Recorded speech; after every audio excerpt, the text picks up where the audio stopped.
Hi, this is Alex from PHP Academy, back with another video for the New Boston.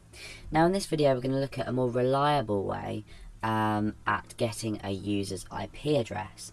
Now in previous examples we've used $_server and then we've used remote address. Now this isn't always an accurate depiction of the user's IP address. For example, they might be on a shared network, so they might be, let's say a router may exist with a few computers, or you may have someone using a proxy.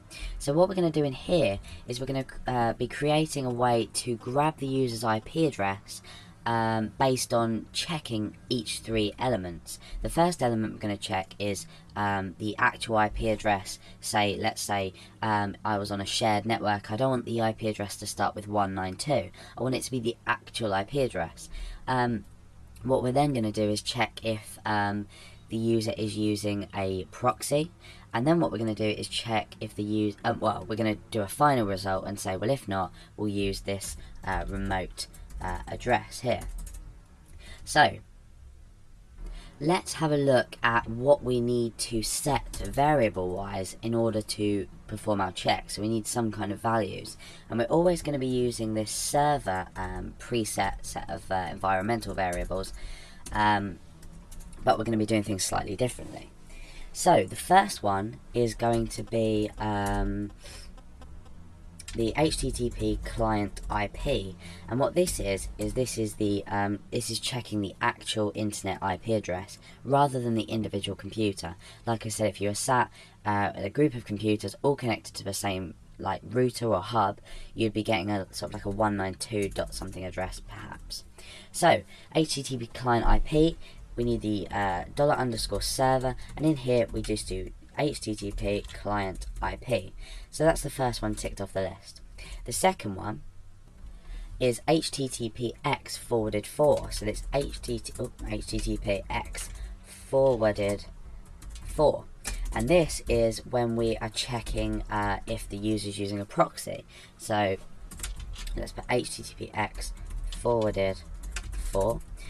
Okay, so the last one is the final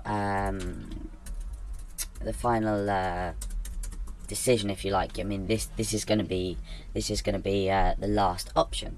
So that we've already looked at this. So it's dollar. I'm not really going to talk about it. It's just remote address there. So we need to come up with an if statement to check each one, and we're going to use the exclamation mark, and then we're going to be using empty. So we're going to be saying not empty. So the first thing we're going to do is we're going to say if not empty HTTP client IP, then IP address equals HTTP client IP.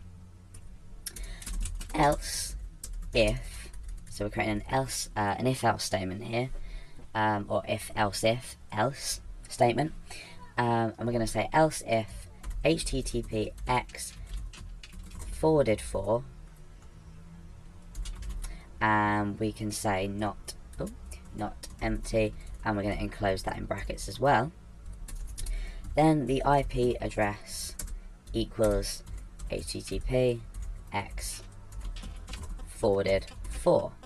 Okay, then last we're just going to say if none of these have been detected and they're all empty, then the IP address is going to be equal to remote address.